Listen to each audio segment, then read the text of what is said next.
Once you go into MAPS, you see the 4 judges, you see the criteria. They can be sitting in the studio marking as they're watching the student. The savings we've made in terms of human time is incredible. You're listening to Around the School Table, hosted by me, Steve Davis, and proudly powered by Zuno Suite. We'll be bringing together the many voices shaping primary and secondary education across Australia, from principals and teachers to education thought leaders and system innovators. Whether you're in the classroom, the staff room, or the boardroom, this is your podcast to be informed, inspired, and connected. Today on Around the School Table, we're joined by Kelly McBurnie, Director of Business Operations at the Academy of Queensland Ballet, a world-class program born from Li Xunsweng's vision that blends half-day academics with intensive dance training.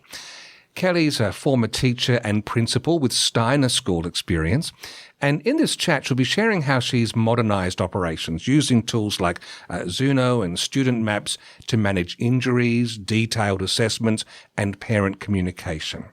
So from rethinking early point work to scaling complex spaces across 6 studios, Kelly reveals the balance of well-being and excellence in elite arts education. And if you're an educator and you're interested in high-performance environments and smart tech integration, I think this is going to be a masterclass in operational leadership. Kelly, have I raised the bar high enough? Very high, I must say. Thank you. Thank you so much, Steve. Yes, I think you've explained it exceptionally well. All right. Well, formally welcome to Around the School Table. You began your career as a teacher and you moved into leadership and principalship roles, including Steiner schools. Now you're the director here at the Queensland Academy of Ballet. Can you start by sharing with us what leadership lessons from mainstream and Steiner education have proved most valuable as you've moved across into elite performance environments like this? Oh, a great question. I suppose working within Steiner education, there was a heavy influence on the arts. The curriculum in Steiner education very much focuses on that dynamic between both the academic program and a significant arts program. Part of that is also managing people and compliance issues. And of course, not all systems work within the parameters that we have here, particularly in Queensland with QCAA and so forth and independent schooling bodies. So I suppose what I've learned is finding a way to work within a system that doesn't really know how to deal with exceptions to the rule. Isn't that interesting? Do you think there's something about the ballet world that leads to that? Is there something about needing to be choreographed so well that exceptions to the rule are more challenging? Interesting. I suppose the way schools operate and elite performance schools is changing. The more we know about best practice and how young bodies are developing, particularly with sports and performance, we do have to think outside the box, and systems themselves haven't moved along with that. Schools and what we're expected to do has not changed as significantly as the research that we are now understanding about both the physical development of young people and the mental health and well-being of students. Now, I have mapped out an interesting array of questions for us, but there is one little side street I'd like to duck down briefly, and that is, having interviewed many principals on this podcast thus far, one of the things creeping up on many of them is AI, and are the students doing what they say they're doing? At least from the dance side, there's nothing much you either can or you can't. Are you in an area where the human endeavour is one of almost the last bastions where that's untouchable? It is pretty much untouchable, which is great. We don't have to do what many other schools and that thinking, double-checking exploration of what students are using AI for. It's the expression of their bodies.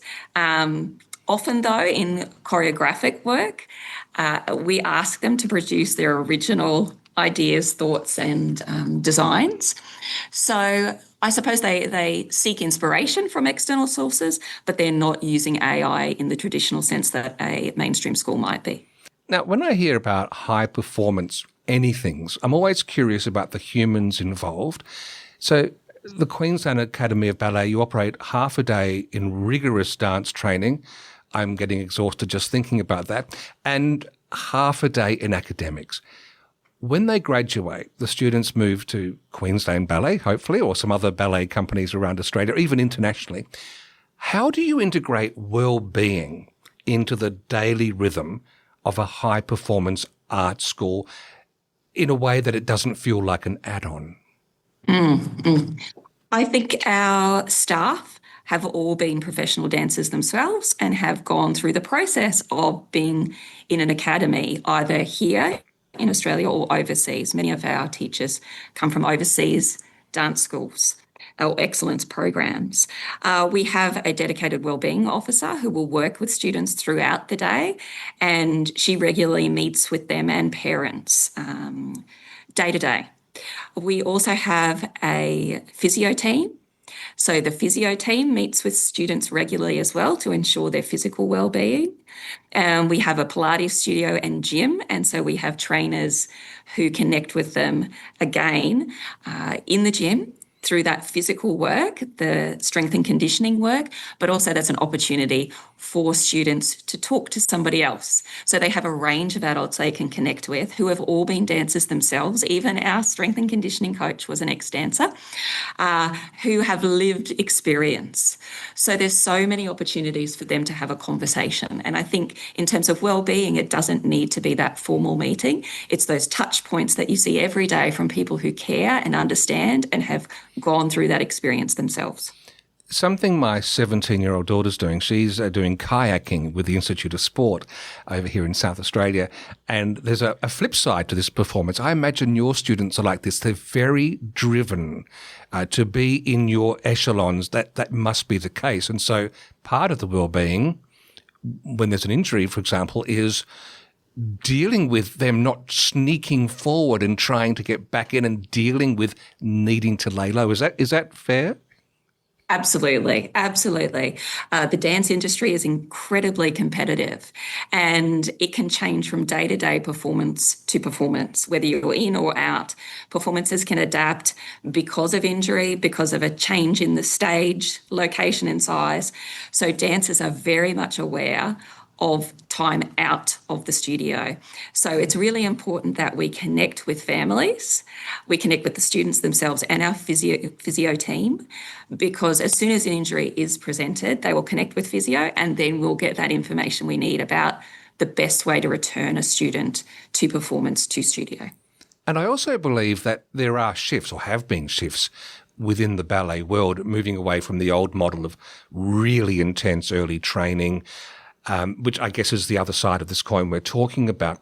Can you just unpack for us how the Academy determines that sweet spot between opportunity and overtraining? I mean, what's changed culturally in ballet education over the decades? Yesterday I was speaking to our strength and conditioning coach, and he said that the latest research we've seen is that prior to date, getting a young person, a girl, onto pointe, so onto their tippy toes, was governed by their chronological age. Now what research is saying, we need to do in-depth testing with regards to their physical readiness and then adapt when we ask our young people to go onto pointe. So again, it's not based on an arbitrary figure or number. Instead, it's about the body's readiness for these kinds of tasks, it's very complex. There's so much damage you can do to a young person's growth and development if you're asking to do something that their body's not capable of. So with that, I can only imagine, because at the moment, my exposure, I will be frank, I've been in the theatre world for many years, not necessarily ballet or dance. I just see the little faces of the young girls training from movies and TV shows, so my empathy's with them. But to hear the complexity of analysis and assessment that's going on with your staff on their behalf, has this shift from paper-based systems to platforms like, say, Zuno, Student Maps, etc., changed your team's ability to see patterns within the development of their students so they can intervene early and make some strategic decisions about individual pathways. Yes, absolutely. The challenge with the dance school is that your teachers aren't set year to year, because we separate the male and female students, because of course we have to teach the female students to go on to pointe. So depending on how many you have of each of the genders will depend on the teaching staff you have allocated. So information from year to year isn't tracked when it's on pen and paper, as it is in the same way when you have a digital system, because your staff will turn over. So being able to track patterns, look at prior injuries, allow us to determine the readiness for a young person to be prepared to go on to pointe, or for our boys to do those heavy lifts. And jumping is another key element of a dancer's development. When are they ready to jump?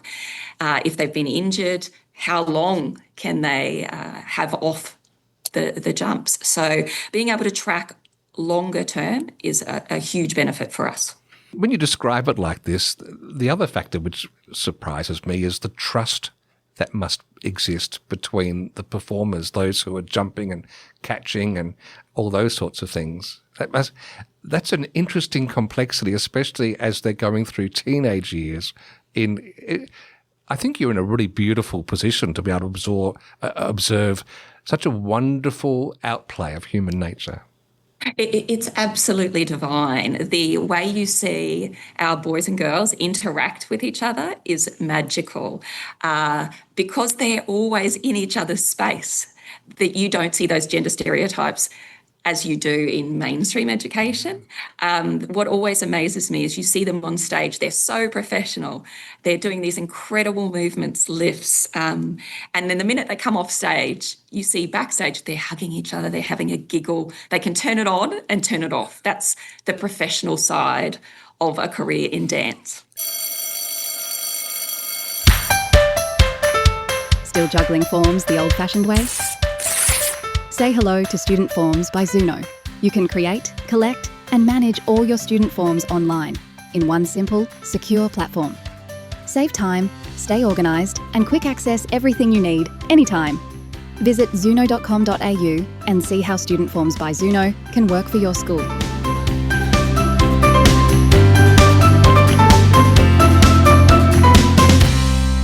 And talking about professional, I've seen written down some notes from you about the detailed assessment process that these students go through. I believe, tell me if I'm wrong, but I believe there's like 4 judges, there's 25 criteria.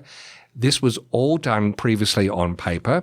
It was averaged manually and must have been really hard to track over time. Now that the system's moved into a live, moderated digital platform, what's changed? And what has transparency and real-time input meant for staff, students, and even parents? Absolutely. So moving from a system that was pen and paper based, the amount of time that was taken printing off what we call panel booklets, so 4 judges, panel booklets, headshots of each student with these 25 criteria, was extraordinary. So the savings we've made in terms of human time is incredible. So being able to create in the back end of student maps virtual judges. So once you go into maps, you see the 4 judges, you see the criteria. They can be sitting in the studio marking as they're watching the students. All the information that they need about that student is there. They're not relying on a piece of paper they need to move through. They're able to enter their marks live. And then they're also just able to see other judges' marks. Before they weren't able to do that. It was all in a back-end system in Excel. Now we have the ability to moderate the marks. And then the system itself will calculate averages, allow those averages to be translated either into a criteria, a descriptor, or a percentage mark. And then that automatically goes into a report card. So we still have report cards, whereas before all that was done manually. The artistic director had to check the averages. Someone had to calculate using an Excel spreadsheet. Then it had to be imported from the Excel spreadsheet into the mark book and then into the report card format. So this has streamlined hours and hours and hours of work, increased the ability for teachers to moderate, and then allows parents to see progression over time. Because then what we can do is track performance. It's not on a paper version, it's not hidden away. We can see the graphics that detail how a student is progressing. Wow, I can only begin to imagine the difference that must feel like, because having just at the time of recording just watched the Olympics, if there was even a 10-second delay in showing the results, it felt like an eternity. What's been the staff reaction to this? Because I imagine there's less time being spent at the coalface, freeing them up to be more present. That's right, absolutely. One of the wonderful things we've seen with the introduction of Zuno is our parents are asking fewer questions, actually. Our inbox has reduced significantly. So seeing it from hundreds of emails a day, asking questions about assessments, report cards, leotards, costumes, performance times, transport.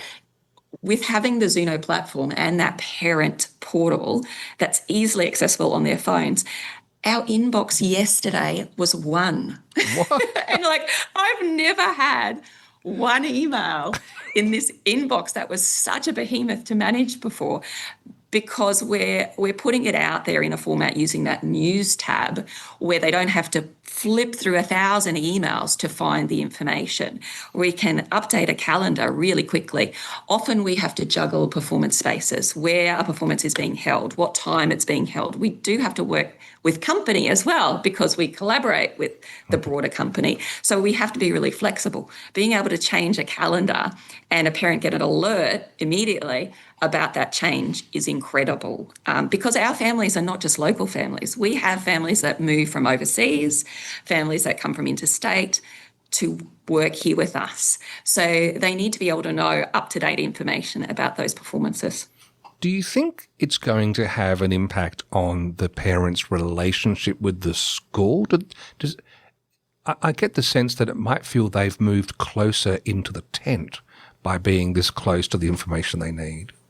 Absolutely. Prior to that, it was sort of that you can't come into my space kind of feeling, because the studio is quite, it's a very revered, and teachers protect that space. But now they're getting that bigger look, that behind the curtain ability to see what's actually happening in the day-to-day, so they can understand why we're doing the things that we do, why we need to change a date or a performance.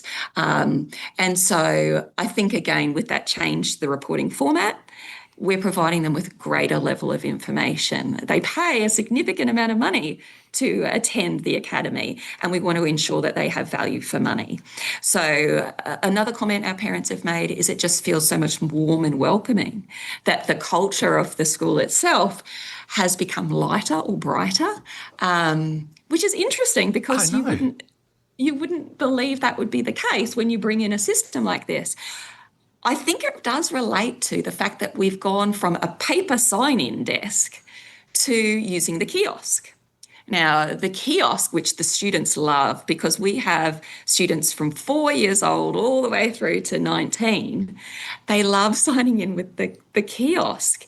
We have students that access the building before and after school because they need to rehearse in the studios. We can trust that they can sign in themselves. We know who's in the building. But it just feels, I don't know, they love looking at themselves in the kiosk as well, I must say, when it takes their photo. And it gives them that opportunity to interact with each other, signing in. It's just happier. It's a silly thing to say, but that pen and paper was very dry. You know, what's your name? What level are you in? Where are you going? It didn't have that personal touch. But now on our computer, we can see when they sign in their name, their level, we can see it all. Do you actually see the photos? Because when I go to the ABC here to do any bits and pieces, I just make funny faces when the kiosk takes my picture. Does someone actually look at them? We do. Oh, good. We haven't told the students that, though, because our older dancers are very particular about how they look. But what we've talked about is there a way we can capture these screenshots over time as a little memento of their development? Because when you see a dancer's development physically, from the little where you just get the tops of their heads all the way through to these dancers, these ballerinas who are just so beautiful and so professional in both their performance but also how they present themselves. Now, there's one other aspect with this kiosk, the sign-in process, because there's 6 studios, there's a Pilates room, a gym, wardrobe facilities, performance spaces. Your students are moving between them. So I think what you've said is they're more visible. You know who's where now. Are there any other benefits that we haven't touched on that come from using a system like that, from an operational level, from an accountability level? Absolutely. Of course, for your emergency evacuation, we've had external people tour the building and we've been surprised it actually works. It logs them in as well and I get the alert. And we've had a missing student. We do rely on students being very independent themselves. And so it's a huge space. Physically, it's enormous. The dressing rooms are like you would see in a professional company. They're gorgeous. But it's a big space and we need to know where students are. We have students who travel we have a program called the Guest Academy program. So they will be in regional areas and they'll come to the school for a week. So it's not even as though our enrolment is the same week to week. We have a number of different students and guests from week to week. So being able to pull that information up, although they might not exist on your roll for the school, they do exist in a system that we can track. Let's just move towards our close now with some broader thoughts. The Academy was born from Lee Shun Swing's vision, Mao's Last Dancer, and now under new artistic leadership. And you're preparing, if I'm correct, major productions like a new Nutcracker with full orchestras, choirs and large casts. When you get a moment to step back from the logistics, the data, the operational complexity, what do you hope that graduates of your academy carry with them, whether they join a company or head overseas or pursue another path entirely? What do you hope they take with them? Oh, great question. They are very resilient, dedicated young people who take enormous pleasure in working with others. So I think it's those personal attributes that they do take with them, that grit, that determination that we see often is lacking in young people these days. I think when you are performing at that higher level, you have to develop those personal attributes that will see you through all sorts of challenges. So when our young people graduate, 50% tend to go into company. So they will go into Queensland Ballet themselves. But we have dancers that go all over the world. So to Houston Ballet, there's a company in Germany. We've got someone visiting us today from Singapore. There's so many opportunities for them, not only as dancers within a company, but also behind the scenes as well. So working with artists or costume designers. And I think that grit, that knowledge of self, that understanding that you can get through those tough times and still enjoy connection with others, serves you well going out into the world. Two very light ones just to finish on. First of all, do you have a favourite ballet yourself? Oh, well, I mean, you can't beat the Nutcracker. I hate to say it. It's a Christmas tradition. For the last 14 years, we've had the previous version of the Nutcracker, which was choreographed by Ben Stevenson. With our new artistic director, we're implementing this year for the first time an entirely new Nutcracker. So new sets, new costumes, still the great music of Tchaikovsky, but this is going to be spectacular. So Nutcracker, if you know it, is just so beautiful at Christmas time. The storyline is incredibly funny. It's cheeky. Students from the Academy, our 6-year-olds perform in it as well.